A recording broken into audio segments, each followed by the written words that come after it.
y sacrificio personal, sabemos que este momento de crisis quedará atrás.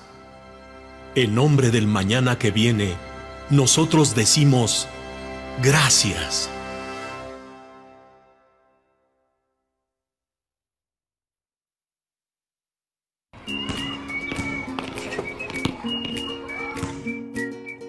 ¿Te lavaste las manos? Pero si están limpias. Aunque parezcan limpias, hay que lavarlas. Con ello evitas enfermedades respiratorias, virus y bacterias. 5 de 5. Mojar, enjabonar. Frotar, frotar, frotar. Enjuagar y secar. Mojar, enjabonar. Frotar, frotar, frotar. Enjuagar y secar. Lávate las manos frecuentemente. Quédate en casa. Gobierno de México. A continuación, especial webinar.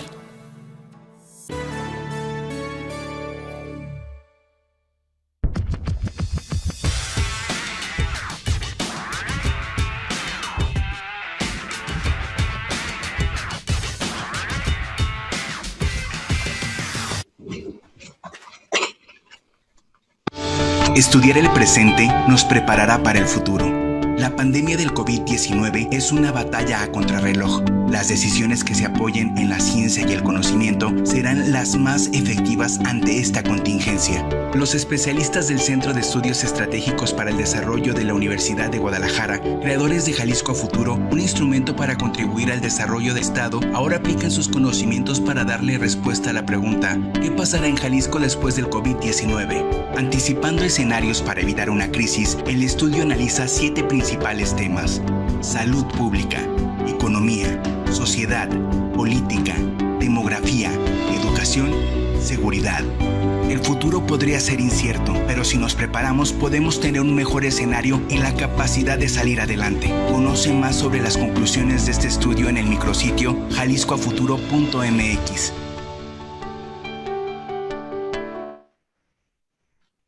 Bienvenidos, buen miércoles, gracias por conectarse nuevamente a este tercer webinar organizado por la Universidad de Guadalajara. Mi nombre es Ibabel Arroyo, periodista. Les saludo desde mi casa en la Ciudad de México. Espero que todos ustedes también estén guardados en su casa. Yo voy a ser su anfitriona y moderadora durante esta sesión virtual durante la próxima hora. En estos momentos desafiantes para el mundo, bueno, para México, bueno, para Jalisco, para todos, la Universidad de Guadalajara se ha dado a la tarea de realizar una serie de seminarios, webinars, como les decimos ahora, con el propósito de informar y discutir distintas facetas del impacto que tiene la pandemia en nuestro estado, en nuestro país, pero ¿saben qué? Sobre todo en nuestras vidas, en nuestro bolsillo, en nuestra salud, en nuestra relación con los otros, en nuestra relación con la autoridad. Espero que encuentren útil este ejercicio. Ya habíamos hablado en otros webinars de los pesos y centavos, de la ansiedad y la salud mental. Les recomiendo que lo busquen en la página de la UDG. Y hoy el tema es la ley. Lo hemos titulado La ley te protege, impactos de la pandemia en la impartición de justicia y estrategias para mitigarlos. Antes de comenzar, me gustaría dar un par de avisos. La convocatoria a esta serie de webinars es abierta a la sociedad, a todos, a través de la Vicerrectoría Ejecutiva, la Coordinación General Académica de la UDG y el Centro de Estudios Estratégicos para el Desarrollo. Está dirigida, como les digo, a la sociedad en general. Por eso, esta sesión va a ser transmitida, está siendo transmitida en vivo por todos los medios de la Universidad de Guadalajara a través de Canal 44, Radio Red Universidad de Guadalajara, la página de internet de la universidad, así como sus redes sociales. Además, esta sesión está siendo grabada y va a quedar de manera permanente en la página www.udg.mx. La van a poder ver cuando finalice la sesión. Este webinar va a tener la siguiente dinámica. Cada distinguidísimo panelista va a comprimir su erudición y su saber en 5 minutos, de forma que la primera media hora podamos escuchar sus reflexiones y los siguientes 30 minutos podamos tener una discusión con preguntas y respuestas. Sus preguntas, las de ustedes, los invito a hacer preguntas y comentarios por escrito a través del chat de la aplicación y también, si lo están viendo a través de las redes, en Twitter o en Facebook de la UDG. Yo empiezo con la primera pregunta, que es la del tema de hoy. ¿Hasta dónde la ley nos protege en tiempos de crisis? Bueno, y si nos protege, contamos con la impartición de justicia si hay parálisis temporal o parcial del sistema judicial. Para responder a esta pregunta, hoy vamos a hablar primero de las consecuencias de la crisis del COVID en el sistema de impartición de justicia global en México y en Jalisco. después del impacto de los procesos legales en curso y los que se desprenden a consecuencia de la pandemia, juicios laborales, mercantiles, penales, los contratos, los divorcios. Y por último, hasta dónde se puede avanzar en los trámites legales con este desafío. Vamos a empezar con estoy orgullosísima de que nos acompañe el día de hoy José Ramón Cosío. Él es ministro en retiro de la Suprema Corte de Justicia de la Nación. Muchos de ustedes ya lo conocen, lo han escuchado, lo han leído. Él es miembro del Colegio Nacional, es investigador del Colmex y le voy a dar la palabra, pero antes déjenme decirles que a todos nuestros panelistas les voy a hablar por su primer nombre. Primero porque todos son doctores y así me confundo menos, pero segundo para que sintamos que estamos todos en casa. Entonces, José Ramón, te cedo la palabra y te doy la bienvenida a este webinar. Muchas gracias por esta oportunidad. De verdad, qué bueno que la Universidad de Guadalajara tiene esta iniciativa para ayudar a la población a estar informados de lo que sucede. El marco jurídico general que prevé nuestra Constitución para hacer frente a las pandemias, de verdad es bastante robusto. En el artículo 73 se señala que el presidente de la República, el secretario de Salud y el Consejo de Salubridad General de la República tienen competencias de carácter ejecutivo para toda la República en esta materia. Desafortunadamente, las autoridades tardaron un poco, debo decirlo, desde mi punto de vista, en accionar, en iniciar estas acciones, pero finalmente tomaron el problema y lo han ido resolviendo, han ido generando algunas medidas. Estas medidas más importantes son, en primer lugar, el 23 de marzo se declaró a COVID-19 como una enfermedad grave de atención prioritaria, y esto es interesante porque dispara algunos mecanismos para que se generen unas acciones jurídicas adicionales. Esta fue una declaración hecha por el Consejo de Salubridad General. Posteriormente, el 27 de marzo, el presidente de la República estableció o declaró acción extraordinaria en materia de salubridad, que también es un disparador de acciones que ahora voy a decir, y finalmente, el 30 de marzo, se declaró que COVID-19 es una enfermedad, una emergencia sanitaria por causa de fuerza mayor. Y esto tiene una enorme implicación, ojalá que después lo podamos ver en materia laboral. Finalmente, el 31 de marzo, la Secretaría de Salud dictó las medidas para hacer frente a COVID-19 y estas, como hemos ido apreciando, son de distinta naturaleza. Primero, se hizo una diferenciación entre las personas, aquellas que están en riesgo y aquellas que no están en riesgo. ¿Quiénes están en riesgo? Las personas mayores a 60 años y aquellas que padecen enfermedades crónico-degenerativas como diabetes, obesidad, hipertensión o algunos otros males semejantes a estos. Y el resto de la población son quienes no se encuentran ni en esa edad ni en esa condición de salud. Esto es importante porque si bien es cierto que no se hizo una restricción directa, una prohibición al tránsito de las personas en las ciudades, sí se establecieron, digamos, dos mecanismos. Uno, una exhortación a que las personas que no están en riesgo puedan guardarse, y una exhortación doble para aquellas personas que están en condición de riesgo. Adicionalmente, en ese decreto se estableció una diferencia también importante entre actividades esenciales y actividades no esenciales. Creo que esta es una parte también de la mayor importancia.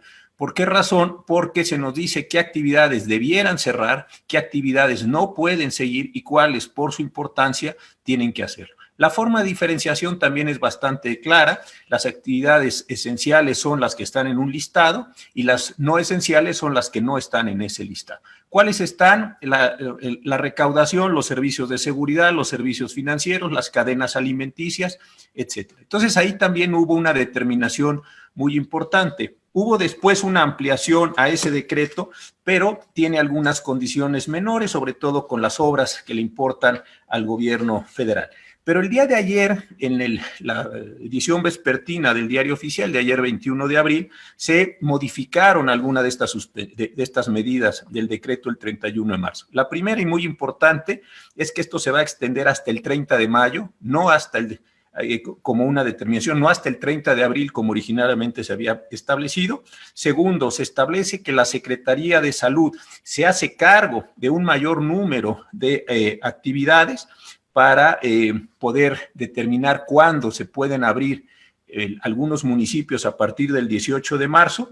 También se establece que la Secretaría de Salud podrá hacer modificaciones al sistema de vigilancia epidemiológica. Esto es muy importante, porque a juicio de muchas personas tenemos una subidentificación de los casos, y también de manera muy importante se establece que los estados deberán adecuarse en cuanto a la capacidad hospitalaria, los sistemas de registro, la reducción de movilidad, a lo que establezca la propia Secretaría de Salud, y también deberán adecuar sus sistemas de reconversión hospitalaria para poder hacer frente a COVID-19.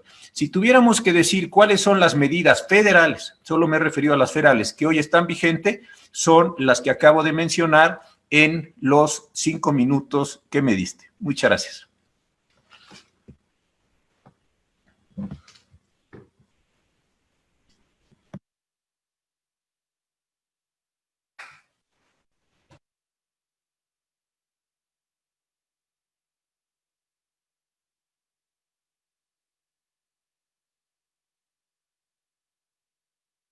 Creo que no me estaban escuchando, ¿verdad? Y yo aquí ya me había soltado haciendo un resumen, pero ya me están escuchando, ¿verdad? Ahora sí.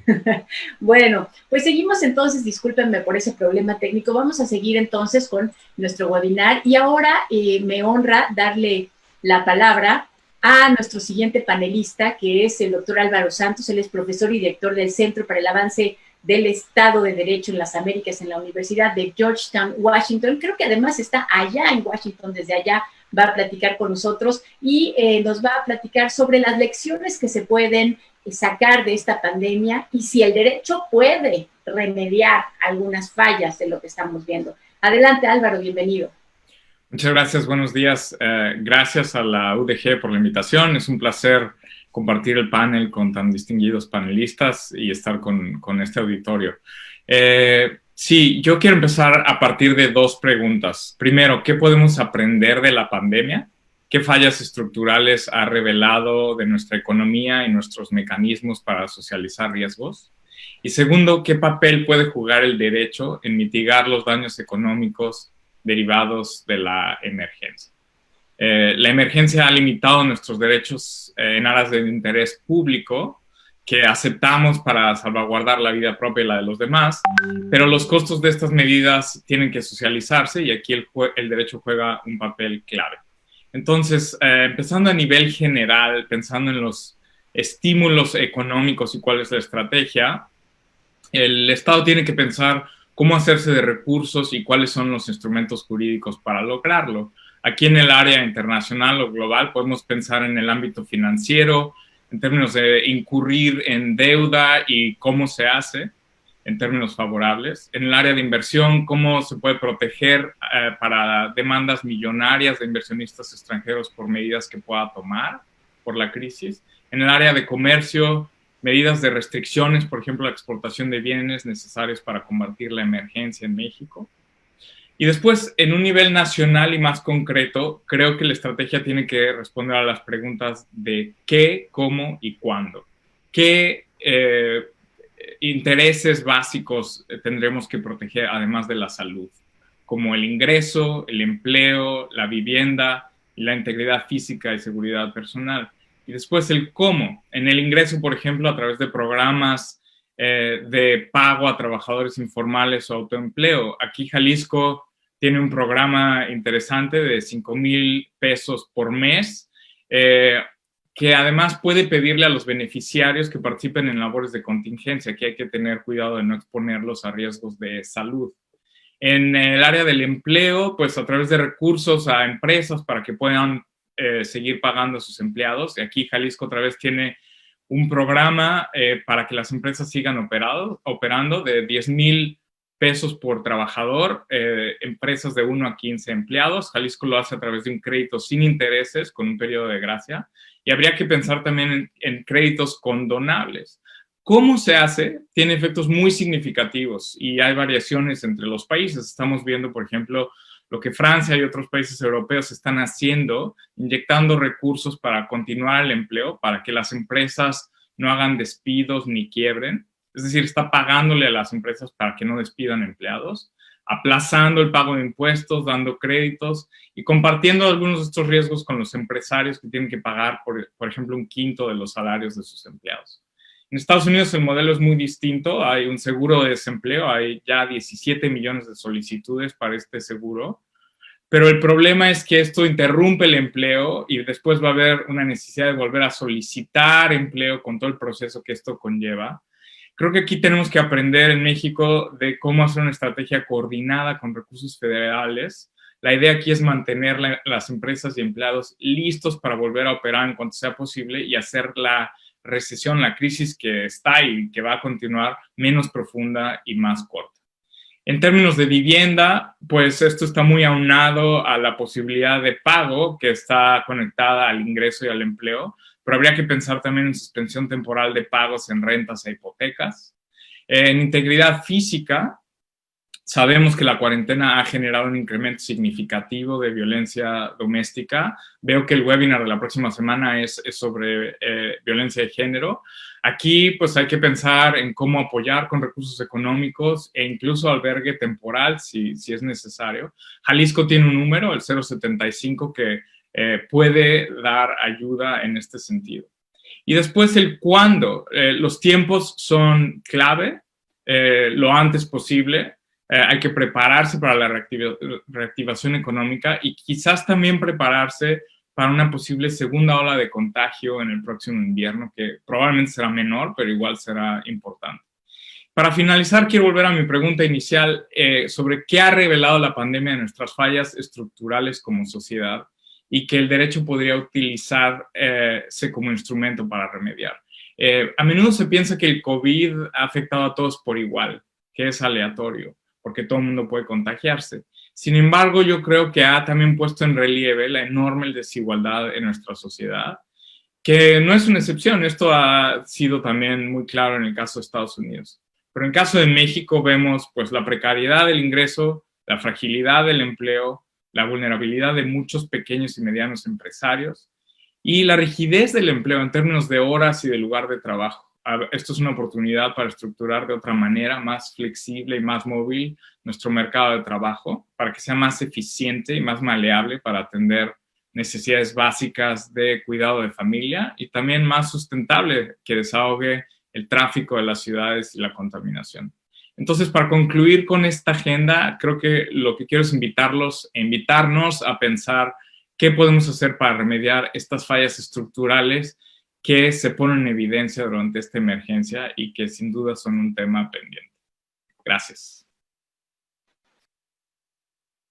Álvaro, bueno, creo que nos dejas con más preguntas que respuestas, pero eso está bien y por lo menos ahorita más adelante empezaremos la discusión sobre cómo el derecho puede empezar a reducir esa vulnerabilidad, por lo menos en el mercado de trabajo o en el tema de la violencia de género. Si es que puede hacerlo. Ahí ya llegaremos a eso. Les recuerdo a todos los que nos están escuchando que estos webinars son organizados por la Universidad de Guadalajara. Ustedes los pueden observar ya grabados, y las dos sesiones anteriores en la página de la UDG, www.udg.mx, y se está transmitiendo en vivo por Radio Universidad de Guadalajara y por el canal 44 y las redes sociales de la Universidad de Guadalajara. Este webinar lo hemos dedicado a la ley. Hemos hablado ya de la economía, hemos hablado ya de la salud mental y ahora estamos viendo cómo el derecho está impactando y está siendo impactado por la pandemia que ha azotado pues ahora sí que sí es correcto decirlo, a la humanidad. Le doy la palabra a nuestra tercera distinguidísima panelista, la doctora Irma Leticia Leal Moya. Ella es consejera en el Consejo de Judicatura del Estado de Jalisco.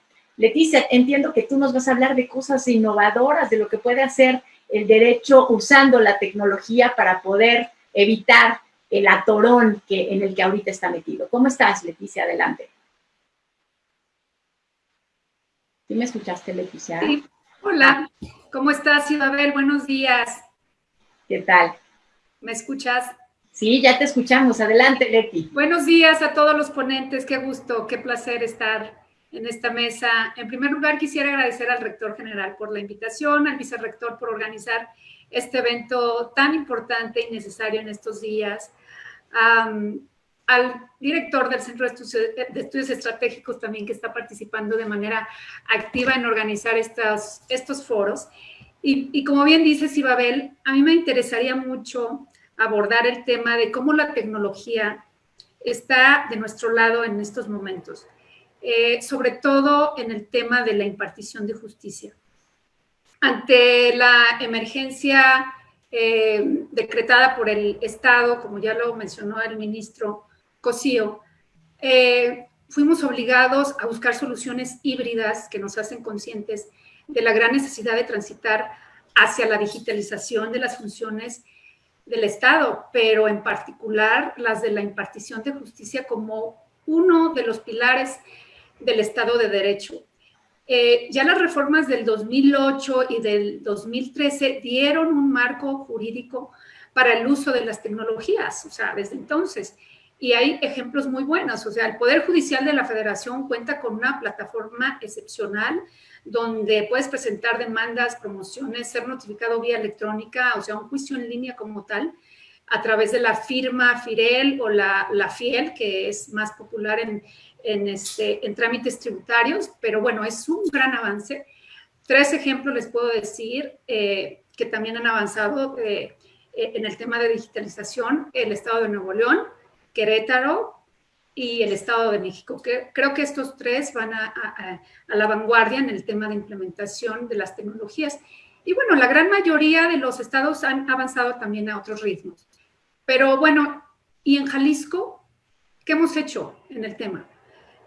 Jalisco, con una de las zonas conurbadas más importantes del país, generadora de talentos en este tema, región altamente productiva, de población joven y consumidora de tecnologías, se había quedado a la saga en el tema de justicia digital. Sabemos que las TICs, bueno, las tecnologías de la información y comunicación, como se les llama, pues otorgan inmediatez, sistematizan los procesos en el trabajo. En el caso del trabajo jurisdiccional, pues permite al litigante que su asunto sea más rápido, más económico, más transparente, y convierte así a la tecnología en una herramienta muy potente en el combate a la corrupción, por ejemplo. Con este enfoque y poder cerrar esta brecha, los miembros del Consejo de la Judicatura aprobamos a finales del año pasado, sí, más vale tarde que nunca, el plan de transición digital. ¿Con qué propósito? 1, para administrar y digitalizar el archivo general del Consejo, que es inmenso y en ocasiones inmanejable.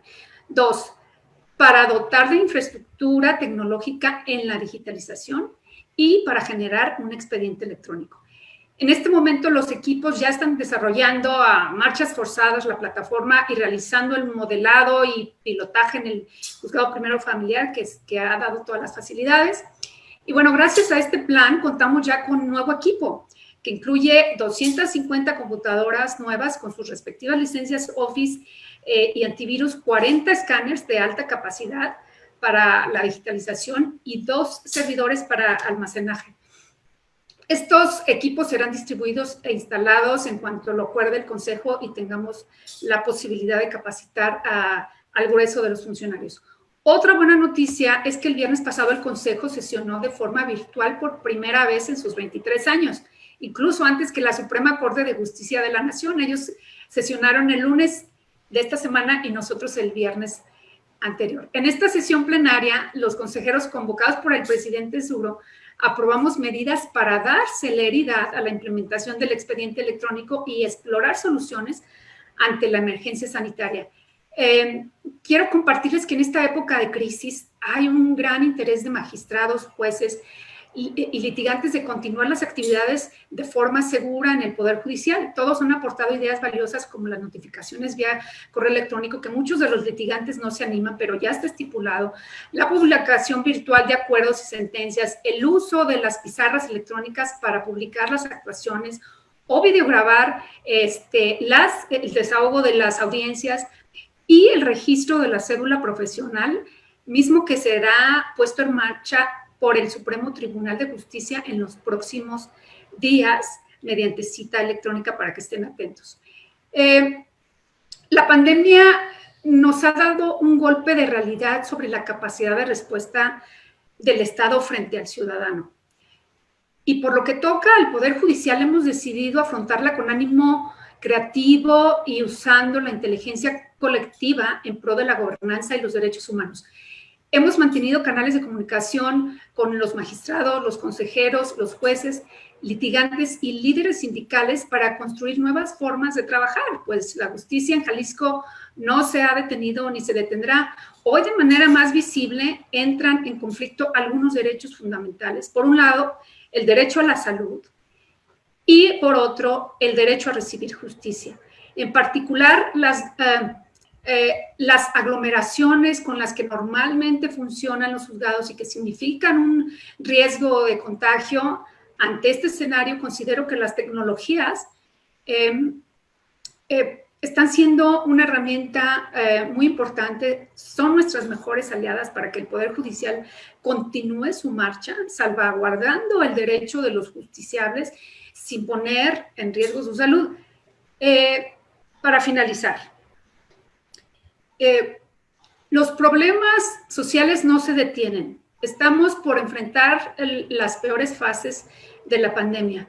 Los jaliscienses, particularmente aquellos más vulnerables, los que sufren todo tipo de violencia, las familias que dependen de una pensión alimenticia o los que están encarcelados, son nuestra mayor preocupación.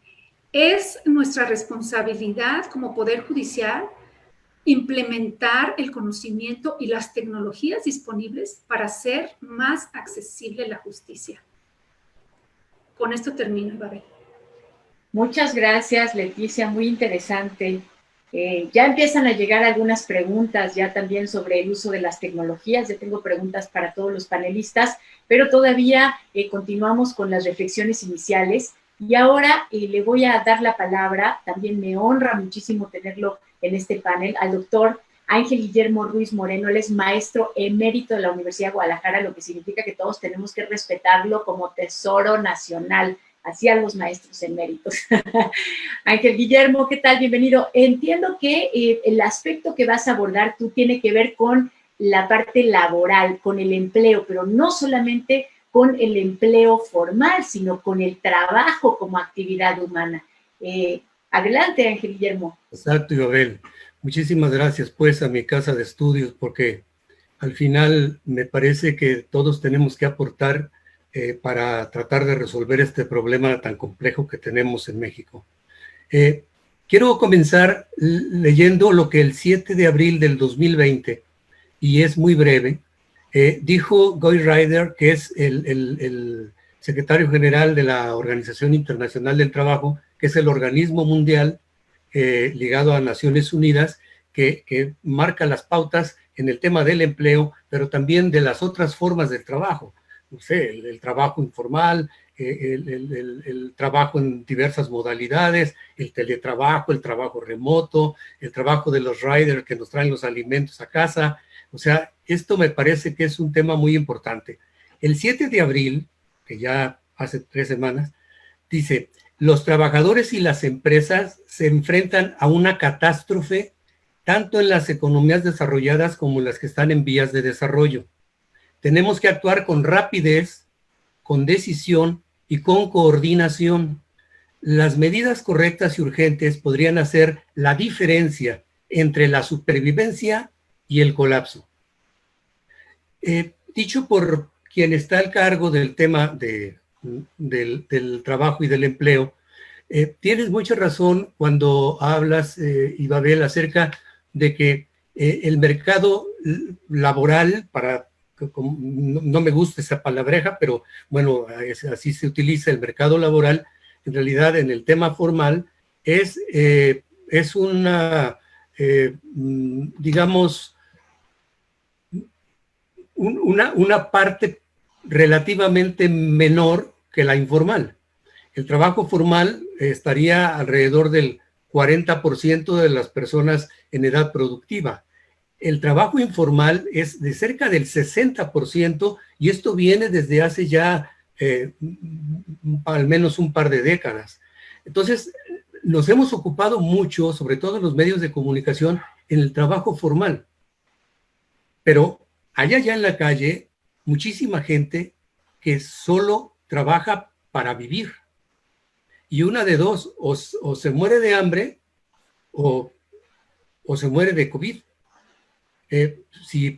Me parece que aquí las políticas no se han podido entender de manera adecuada en materia laboral. ¿Por qué? Porque en vez de declarar de una buena vez la contingencia sanitaria que establece la ley, pues nos fuimos por una emergencia sanitaria por causas de fuerza mayor, y entonces obligaron a los patrones a cubrir ese salario sin prestar el servicio. Pero no solo eso, si estamos hablando de ley, yo me pregunto, ¿quién gobierna al que gobierna? Pues la ley, y eso lo dijo Cicerón hace siglos. Entonces, la situación aquí es, ¿de veras respetamos en México la ley? Porque para mi gusto, como lo comentaba nuestro amigo José Ramón, para mí no se observó lo que se establece en el artículo 42 bis y en las fracciones, la fracción 7 del 427 y la fracción 4 del 429 de la Ley Federal del Trabajo. Debiéndose declarar una contingencia sanitaria, se declaró una emergencia. Y esto ya lo había advertido incluso el propio ministro Cosío desde un inicio con algunos mensajes antes de que se diera esta situación. Ahora se vuelve a refrendar ayer y se extiende todavía el plazo de esta situación sin que exista una solución al respecto. Pero no solo eso, de veras respetamos la ley, pues a mí me queda muy claro que parece ser que no se está respetando la ley por quienes nos gobiernan, porque ya nos dijo hoy en la mañana, precisamente en la mañanera de hoy, que iban a quitarles el aguinaldo y reducirles el salario a cerca de 10,000 trabajadores del gobierno. Y esto me parece que no lo puede hacer ni el presidente ni nadie, porque los derechos de los trabajadores son irrenunciables e inalienables, que son derechos humanos, y porque también el aguinaldo forma parte del salario de estos trabajadores. Y entonces no tiene el jefe que decir, bueno, ¿sabes qué? Te quedas sin aguinaldo.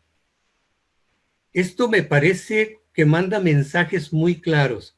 No hemos entendido la dimensión del COVID, porque después de que pase la emergencia sanitaria, vamos a tener el problema del empleo. Si de por sí México carece de empleo, y además el Estado no tiene que crear el empleo, lo tiene que generar el gobierno federal, las políticas públicas para que se venga, se invierta aquí y se dé certidumbre jurídica, certeza jurídica para las inversiones. Entonces, el punto aquí a analizar es qué estamos haciendo. Si nosotros oímos hace un par de semanas que el presidente dijo que iba a crear 2 millones de empleos. ¿Cómo los va a crear? ¿Con jóvenes construyendo futuro? Y no estoy hablando de temas políticos, estoy hablando de temas estrictamente jurídicos que no se están llevando a la práctica, porque no solo con el tema de la emergencia sanitaria, ¿sí? Ya se presentó una iniciativa para modificar los artículos 427 y 429 de la Ley Federal del Trabajo para añadirle una cuestión más en donde el senador Monreal establece que ya se creó con base a ese decreto una nueva figura jurídica. Y digo yo, caray, ¿puede el Consejo de Salubridad General generar una nueva, no sé, definición de un tipo jurídico? Me parece que estamos entendiendo las cosas mal. Y yo comprendo que todos cometemos errores, nadie somos perfectos, pero yo sí veo una complicada situación, sobre todo porque, como lo decía la doctora, mi querida Irma Leticia Leal, a ver, nosotros ya estamos en Industria 4.0, La mecanización, la robotización del empleo es una realidad. no es que no es que vaya a venir, es que ya llegó y no nos hemos terminado de dar cuenta. Y en este punto también me parece que va a ser muy complejo el hecho de poder cumplir con todo lo que teníamos también pactado con el TEMEC, el Tratado México, Estados Unidos y Canadá, en donde seguramente lo van a posponer la entrada en vigor, y esto también va a provocar serios problemas. Entonces, tanto a empresas y trabajadores como a los gobiernos, la propia Organización Internacional del Trabajo les pide una sola cosa: diálogo social. Diálogo social.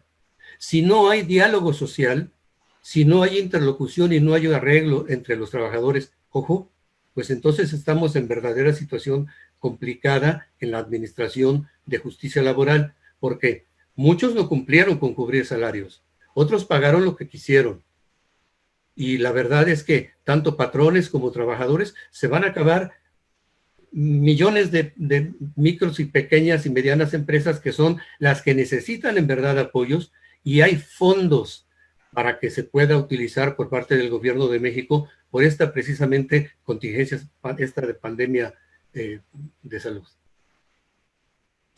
Muchas gracias, Guillermo.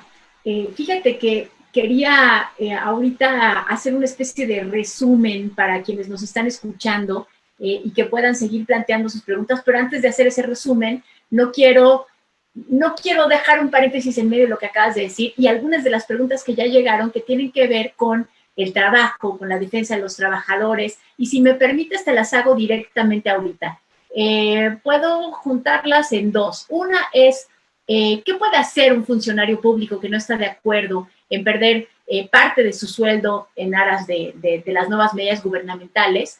Pero la otra también tiene que ver con los empleos formales. ¿Qué hace una persona trabajadora que ve afectado su salario por descanso obligatorio? ¿Qué hace? Es decir, ¿tiene algún lugar a donde acudir para defenderse?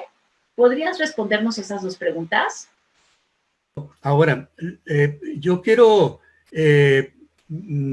manifestar que es una decisión, pues, el que las juntas de conciliación de arbitraje no estén operando hoy día, salvo casos extraordinarios. Verdaderamente extraordinarios. En Jalisco, la Secretaría del Trabajo y Previsión Social, tengo entendido que está trabajando la Inspección de Trabajo junto con la Procuraduría del Trabajo. Pero hay un teléfono al que yo les sugeriría que llamaran, porque creo que esto puede ser importante, el dato. Es el teléfono 33 30 30 10 10, 33 30 30 10 10, a las extensiones 26 750 a 26 761. Ok, y ahí les van a contestar y les van a decir qué es lo que pueden hacer. Estamos hablando de que, por ejemplo, el caso de huelgas, pues no se puede, no hay horas inhábiles, ¿no? Pero algunos quieren simplemente terminar su relación de trabajo o no les han pagado y quieren hacer una queja. Hay que ejercer nuestros derechos. Sí, derecho que no se ejerce se pierde, pero lo primero que tenemos que hacer es conocer cuáles son nuestros derechos.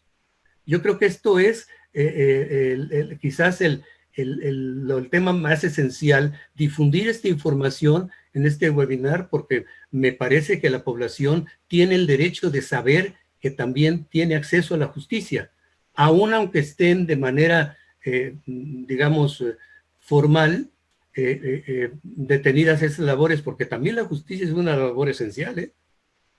Claro. Desde luego que sí. Muchas gracias, Guillermo. Bueno, pues entonces ustedes que nos están escuchando, les agradezco nuevamente que nos acompañen en este webinar organizado por la Universidad de Guadalajara. Estamos hablando sobre el impacto del derecho y en el derecho de la pandemia, principalmente en México, aunque también estamos hablando, pues ya uno de nuestros panelistas también ha hablado de cuestiones internacionales.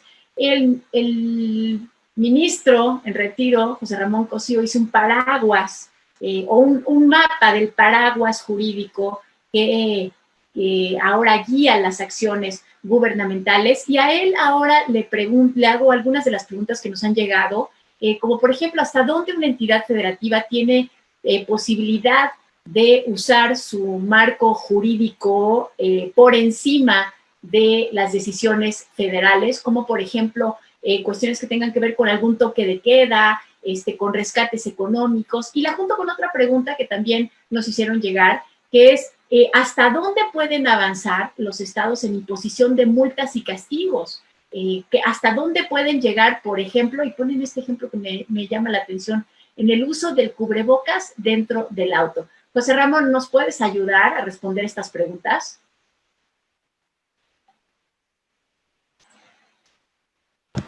Por supuesto. A ver, en un mundo ideal, lo que debiéramos estar observando es una acción sanitaria total por parte de la Federación. La Federación debió haber muy pronto y muy ordenadamente haber establecido las medidas a través del Consejo de Salubridad General y después de la Secretaría de Salud. Yo por eso decía que ambas instituciones, primero, se tardaron mucho, segundo, salieron con algunas medidas, la verdad, muy poco claras, y las han ido ajustando. Y esto lo que ha provocado es que los gobernadores de los estados, ante la ausencia de la Federación, hay que decirlo así, y algunos presidentes municipales hayan tenido que actuar y hayan tenido que reaccionar para proteger a su población. Eso no sería lo ideal. Lo ideal sería haber encontrado, insisto, una acción sanitaria como la que está prevista en los artículos 181 y siguientes de la Ley General de Salud. El presidente de la República declaró a COVID-19 como una enfermedad transmisible y consecuentemente ahí actualizó todo el mecanismo que pudo haberse realizado. Eso, insisto, hubiera sido lo deseable. Ahora, como eso no se dio, me parece que sí se podría entender que hay una condición de concurrencia sanitaria ante la ausencia de la Federación para que los gobernadores establezcan algunas medidas, no todas. Las medidas que son violatorias claramente o afectan a los derechos humanos, sí me parece que no las pueden establecer. Allí sí creo que sería difícil aceptar los toques de queda, por ejemplo. Si se dijera en una ciudad de las 8 de la noche a las 8 de la mañana, por decir algún ejemplo, de las 8 de la noche a las 6 de la mañana, las personas no pueden circular, sí me parece que habría una violación de derechos humanos. Pero esto presentaría el problema que se refería en tanto Guillermo como Leti, que es, bueno, ¿y ante dónde lleva uno esa demanda de amparo? Creo que aquí hay un problema también porque muchos órganos de justicia del país, entre ellos los juzgados federales, no están abiertos, tienen guardia y han establecido en el acuerdo del Consejo de la Judicatura que solo se van a ver las cuestiones de urgencia. A mí me parece que una violación de derechos humanos es una condición de urgencia y por ende debían estar abiertos, si no todos, si muchos, y si no muchos al menos están con los medios electrónicos que decía Leti que son muy importantes. Entonces sí estamos en una especie de círculo vicioso. Creo que algunos gobernadores sí han excedido sus atribuciones francamente, pero no están abiertos los órganos que podían establecer los remedios judiciales para contrapesar esas decisiones que en muchos casos los gobernadores, yo entiendo que de buena fe, han estado emitiendo para tratar de contender esta pandemia. A mí lo que me gustaría ver es que si ya estamos en fase 3, si hubiera una acción todavía más clara de la Federación. En el acuerdo de ayer en la noche de las medidas extraordinarias, tímidamente todavía se dice, los gobernadores se ajustarán, pero ¿se ajustarán a qué? Y por otro lado, el Consejo de Salubridad General, y esto también es importante jurídicamente, validó, yo creo que fue una pésima decisión, todas las medidas que se hubieran tomado por todas las autoridades del país, con lo cual entonces quedaste en una situación de enorme fragmentación que no está generando la unidad en este sentido. Muchas gracias, José Ramón. Bueno, y sobre eso, para la doctora Leticia Leal. Leticia, hablaste de las sesiones a distancia, y ahorita mencionó un tema, José Ramón Cosío, que es el de los casos urgentes. Las preguntas son dos. Una, ¿cuáles son los casos que se consideran urgentes ante los cuales la población sí puede pedir justicia en los tribunales? Esa es una. Y la otra es, ¿cuáles son los obstáculos que aún existen para que haya comparecencias virtuales, digitales, a distancia, con Zoom? Es decir, no solamente que los tribunales sesionen, sino que un juez pueda a distancia estar viendo un caso. y tener a los testigos a distancia. ¿Cuáles son los obstáculos para eso? Todavía no te escuchamos, Leti. Sí. Ahora sí, Leticia Leal. ¿Ah? Sí. Gracias. Sí, te contesto la primera pregunta. Los casos urgentes, bueno, cabe resaltar que los juzgados que están abiertos son en materia familiar, civil, mercantil y los penales, por supuesto, por los temas tan delicados que se ventilan ahí. Los asuntos urgentes los establece en materia familiar y civil el artículo 55 del Código de Procedimientos del Estado de Jalisco, y son los juicios sobre alimentos, efectivamente, las pensiones alimenticias, es uno de los temas que considera urgente, los impedimentos de matrimonio, las cuestiones familiares en general, las servidumbres legales, pero aquí se abre un abanico mucho más amplio porque también lo deja a discreción del juez, todas aquellas que el juez considere que son urgentes conforme al asunto o a las circunstancias incluso de la pandemia que hoy estamos viviendo. Entonces, en el tema penal, pues los temas urgentes es la orden de aprehensión, los cumplimientos de aprehensiones o las reaprehensiones, la libertad provisional bajo caución, la libertad por suspensión condicional de la pena y el desahogo de los términos constitucionales. En el ámbito penal, pues están abiertos los 10 juzgados tradicionales y los juzgados de oralidad penal están a la mitad, efectivamente, pero siempre hay jueces y funcionarios para atender las peticiones urgentes. Ahora, entiendo que habrá algún usuario, ¿no?, que se presente al juzgado y que no le sea recibida su demanda o su escrito. Para eso hemos dado la instrucción a todos los secretarios y jueces de que pongan su teléfono en la entrada del juzgado para que sean contactados de manera inmediata. Esta instrucción ya fue dada a todos los jueces y secretarios. Y también les voy a dejar un teléfono al final del Consejo de la Judicatura para que todas aquellas personas que quieran consultar de sus asuntos, si serán resueltos y a qué juzgado le corresponde, puedan llamar. Y te voy a dejar también, Ibabel, la lista de los 67 juzgados que están abiertos a lo largo y ancho del estado de Jalisco. Cabe resaltar que los juzgados del interior del estado están abiertos, pues porque ahí no hay manera de que se cierre, o sea, están trabajando en su totalidad. Los que están haciendo guardias son los de la zona metropolitana, pero aún así, pues hay un juzgado familiar, hay un juzgado civil abierto, hay un juzgado mercantil abierto y otro de oralidad también en materia mercantil.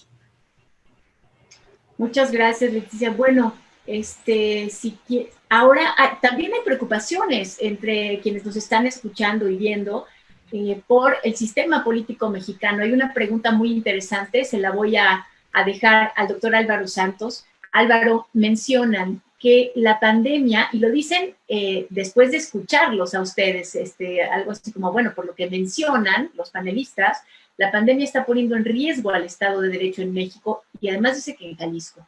¿Puede eso derivar en autoritarismo por un lado y por el otro en desobediencia civil? ¿Qué opinas, Álvaro? ¿Qué tal la pregunta sobre el sistema político y el autoritarismo?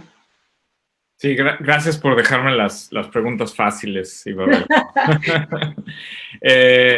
A mí lo que me gustaría enfatizar es que estamos viendo una acción coordinada y general del gobierno para responder a la pandemia. Podemos debatir los tiempos en los que se ha hecho. Yo creo que hay pues muchas posibles, digamos, críticas a cómo se anticipó y cómo se ha llevado a cabo. Pero a mí me gustaría ver una acción igualmente coordinada para responder a los efectos económicos que esta pandemia está teniendo. Y ahí es donde yo creo que vemos una clara diferencia entre las acciones del gobierno. que están llevando a estas acciones a nivel más estatal o local, ¿no? En términos de qué implica esto para el sistema de Estado de Derecho, bueno, yo creo que el derecho es un instrumento que justamente puede ayudar a esa coordinación, a generar la sensación de legitimidad de la acción que el gobierno está tomando, a tratar de también promover una solidaridad social. Y entonces yo creo que es una herramienta muy valiosa que se tiene que utilizar de manera eficaz e inteligente. Y esto también lleva a cuidar, por ejemplo, en los rescates económicos, cómo se desembolsan estas ayudas y vigilar o tener mecanismos de control para que efectivamente lleguen a sus destinatarios y se utilicen de manera adecuada. Entonces yo creo que hay mucho que hacer, pero lo que quería señalar es lo que yo veo como una asimetría entre la acción que el gobierno está tomando de manera coordinada para combatir la pandemia en materia de salud, por un lado, y la otra que se ve muy fragmentada para combatir los efectos económicos de estas acciones de emergencia. Yo creo que ahí es donde tenemos que poner ahora mucho énfasis para tratar de incentivar nuevas medidas y medidas más generales y más coordinadas. Muchas gracias, Álvaro. Esta siguiente pregunta está relacionada también con la anterior y es para José Ramón Cosío. Tiene que ver con la colisión de derechos. Nos preguntan, bueno, ¿y por qué afecta mi libertad de tránsito? ¿No me puedo yo amparar? Porque esa es una garantía que tengo y ahora están poniendo por encima de esa garantía algo que consideran que es el derecho a la salud. Creo que está un poco relacionada también con la anterior, José Ramón. Sí, efectivamente, yo creo que vamos a ver muchos encuentros y desencuentros de derechos, y una parte muy importante tiene que ver efectivamente con el derecho a la libertad o la libertad de tránsito. Otra, que creo que lo que decía Álvaro, la libertad de comercio. Hay actividades que se consideran no esenciales y lo que se está diciendo es se van a restringir esas actividades. También Guillermo lo decía muy bien, las libertades de trabajo se están restringiendo porque al no participar yo de una actividad económica esencial, me están mandando a mi casa y estoy recibiendo una merma en mis condiciones mías de trabajo. Y hay una que es muy dramática y conviene, dado que estamos acercándonos al pico de la pandemia, expresarla, que es la que tiene que ver con lo que se llama triage en otros idiomas, o triaje, que ya tiene una buena traducción en el diccionario de la Real Academia, que es esta identificación que se va a hacer en los hospitales de a quienes sí y a quienes no se les va a poder dar el servicio hospitalario. Álvaro, que está viviendo en Estados Unidos, seguramente habrá visto todos los dramas que se han presentado en el estado de Nueva York, sobre todo y en la ciudad de Nueva York, pero también en Italia, en España, en fin, en muchos países, porque no están alcanzando los recursos hospitalarios para todas las personas. Entonces, creo que también ahí vamos a tener una colisión grande de derechos, y sí me parece que COVID, dentro de las cosas que nos va a enseñar, es precisamente, y va a ser una enseñanza trágica y muy dramática, a armonizar o a ver qué derechos prevalecen. El concepto de universalidad, que es uno de los elementos sustantivos de toda la doctrina, de toda la teoría de los derechos humanos de siempre, me parece que en estas condiciones no alcanza a cubrir la totalidad del espectro. Entonces va a ser esto muy dramático, no va a alcanzar todo para todos, y va a haber formas en las cuales en esas colisiones de derechos se le va a tener que dar una preeminencia a unos respecto de otros, evidentemente con las afectaciones que esto va a producir. Sí creo que esto es algo a lo que conviene en un programa tan importante, informativo como este, que lo tengamos muy en claro. Muchas gracias, José Ramón. Y aquí hay una pregunta también interesante que tiene que ver con la vida cotidiana. Bueno, todo tiene que ver con la vida cotidiana al final, pero esto tiene que ver con la imposibilidad que está enfrentando la población para cumplir con sus obligaciones. Me preguntan, con todo lo que está pasando, las medidas de resguardo, ¿qué va a pasar con los créditos, el pago de renta? ¿Puede uno argumentar que no puede cumplir esas obligaciones por causas de fuerza mayor? ¿Puede uno defenderse por eso? ¿A quién se lo...? Álvaro, ¿podrías respondernos eso, o a quién se lo pregunto. La verdad es que no sé si alguien quiere responder esa pregunta, puede levantar la mano. Guillermo, perdón, Álvaro, ya le pasé la palabra. Está bien, después Guillermo. Guillermo, adelante, nada más te falta sonido. Hay un principio. Listo. ¿Escuchándome? Sí. ¿Sí? Sí, adelante. Hay un principio jurídico en donde se establece que nadie está obligado a lo imposible. Y cuando no podemos hacer las cosas por una razón de caso fortuito, fuerza mayor, la obligación, cuando menos, deja de surtir los efectos originales. Esto es, sí puede haber una justificación para no poder cumplir y pagar con el abono, no sé, del Infonavit, de tema, porque la seguridad social es otro gran asunto que es muy complejo en un ratito verlo, pero tenemos grandes desafíos en el tema de la seguridad social, porque incluso a mí me extraña que sí se puedan, por ejemplo, las cuotas obrero-patronales de alguien que no trabajó por un mes, que yo como patrón tuve que pagar a tiempo para no incurrir en intereses, se me den facilidades y me cobren intereses cuando se trata de un seguro social. Y esto me llama muchísimo la atención porque yo pensaba que la seguridad social era otra cosa.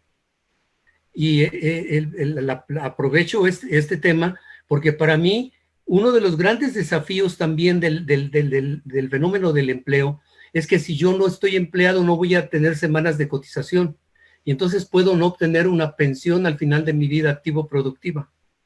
Y acabo de publicar un libro que se llama Las pensiones, el gran desafío pendiente de México. ¿Por qué? Porque es el gran desafío. Y me encuentro el día de ayer en la Gaceta Parlamentaria, porque tengo la curiosidad de estar analizando cosas, que se está proponiendo que se termine el tema de las Afore y que lo administre todo el gobierno federal. Y estamos hablando de 4 billones de pesos. Entonces estoy hablando de millones, aquí en los billones de México, a diferencia de Estados Unidos. Entonces, me parece que hay grandes temas allí que también tienen que ver con derechos humanos, porque el trabajo es un derecho humano y la seguridad social también es un derecho humano. Y sin embargo, seguimos pues todavía con esas incertidumbres que yo creo que es lo que más nos ha afectado en nuestro país. Y perdón, Álvaro, pero a la orden, sigues. No, muchas gracias. Bueno, yo quiero hacerle eco a lo que está diciendo Ángel Guillermo. Sí, efectivamente esta defensa existe de manera individual en los contratos, pero justo es parte del problema que yo mencionaba. Es decir, aquí lo que hay que tener en cuenta es que esto puede generar una reacción en cadena y que va a ser una fragmentación, una fuente de muchos litigios que van a saturar a los tribunales. Es decir, esto puede ser caótico. En realidad lo que se necesita es una acción coordinada donde se puedan suspender estos plazos, hacer una moratoria temporal para que la gente no tenga que cumplir con sus obligaciones contractuales debido a esta emergencia. Y esto se puede hacer en materia civil y en materia comercial. Hay 2 ejemplos que me gustaría resaltar de cómo el gobierno ha tomado algunas medidas que son así, coordinadas y que vale la pena como ver como ejemplos. Una es el Banco de México ayer dio a conocer medidas para aumentar la liquidez y el crédito en varios instrumentos financieros, incluyendo créditos a empresas, por ejemplo. Bueno, y la otra es la ley de amnistía, que también es una acción coordinada general donde hay tratar de remediar un problema estructural, esto en materia penal, ¿no? Yo creo que faltan medidas así, generales, coordinadas, en estas otras materias comerciales y civiles que puedan ayudar justamente a las empresas y a los empleados y algo que decía Ángel Guillermo, que era todo el sector informal. Es decir, a la gente que vive al día, que no tengan que pagar sus créditos de consumo, que no tengan que pagar luz, agua, etcétera. Y esto es algo que el gobierno puede definitivamente arreglar y coordinar. Álvaro, ya que mencionaste la ley de amnistía, ¿podrías darnos tu opinión sobre esta ley? Es una de las preguntas que también estaban planteando algunos de los participantes, que qué impacto puede tener esta ley de amnistía en la vida en la vida en general, por la cantidad de personas que pueden salir, en fin. ¿Cuál es tu opinión que tú tienes? ¿Cuál es la opinión? Mi opinión en principio es positiva en términos de que esto abarca un problema de hacinamiento en las prisiones que se vuelve un problema grave en esta situación de emergencia y en donde estamos hablando de la privación de personas por delitos que tienen que ver, por ejemplo, con consumo de una dosis personal de droga, lo cual ya la Suprema Corte ha declarado inconstitucional en el tema, por ejemplo, de marihuana. Tiene que ver, por ejemplo, también con haber realizado abortos, con delitos de robo no violento, es decir, en donde se está replanteando la necesidad de poner a estas personas bajo prisión. El ministro Cosío, de hecho, escribió un artículo hace poco al respecto, que me parece muy, muy útil para entender el tema. Pero bueno, mi reacción es positiva. Yo creo que justamente yendo en esa dirección hay otras áreas que se podrían poner, en donde el gobierno podría coordinar esta acción. Pero para contestar tu pregunta en breve, yo creo que es un ejemplo de algo que estaba pendiente y que la pandemia ha puesto en un relieve muy alto y que se está tratando de resolver. Muchas gracias, Álvaro. Y de verdad les recomiendo a quienes nos están viendo el artículo de José Ramón Cosío del Universal hace 2 días. Ahí dice quiénes sí podrían salir, quiénes no, y además cómo serían los efectos de esta ley de amnistía. Ya por último, me regañaron porque Leticia Leal, la doctora Leticia Leal, no nos contestó la parte que tiene que ver con la digitalización de los procesos, más que la digitalización, perdón, con la posibilidad de que los procesos en los juzgados se lleven a cabo a través de vías digitales. Y así, si puedes decírnoslo rápido, porque me reclaman. Sí, perdón, yo después reparé en que la segunda pregunta no te la había contestado, me distraje, perdón.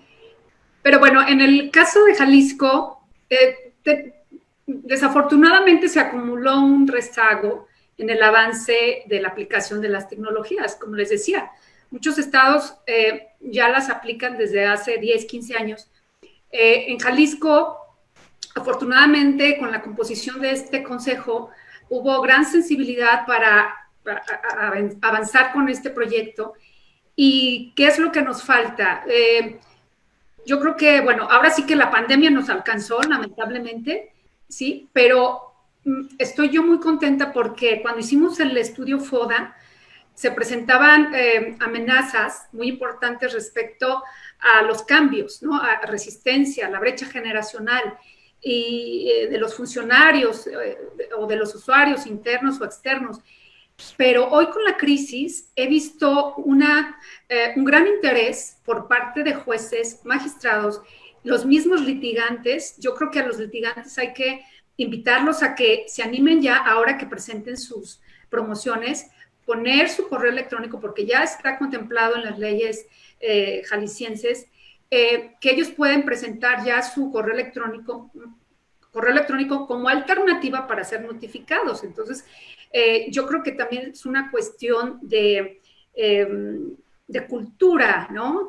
Es sensibilizar a la comunidad jurídica jalisciense. Creo que en este momento ya los funcionarios están muy dispuestos a abrirnos a usar el escáner para la digitalización, las computadoras. Hay un ejemplo de la semana pasada donde nos solicitaron una cámara para desahogar audiencias por parte de una jueza, en el que, bueno, estamos cotizando de manera urgente este equipamiento para que ella desde su casa pueda desahogar las audiencias que se desarrollan en su juzgado. Entonces, hay toda esta disposición.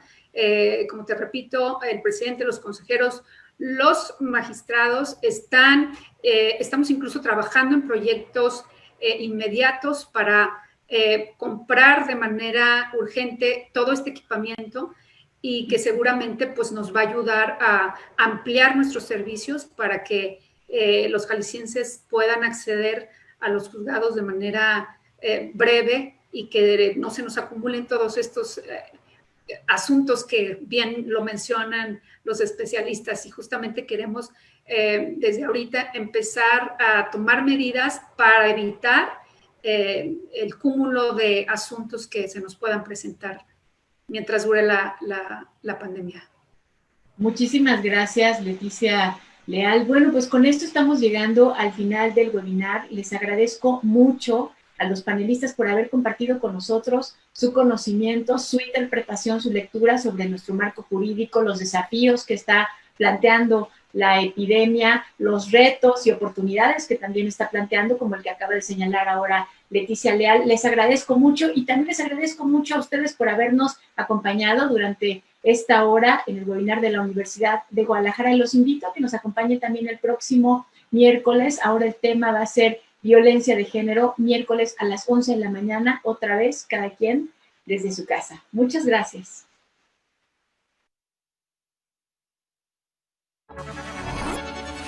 A continuación, Plaza Sésamo.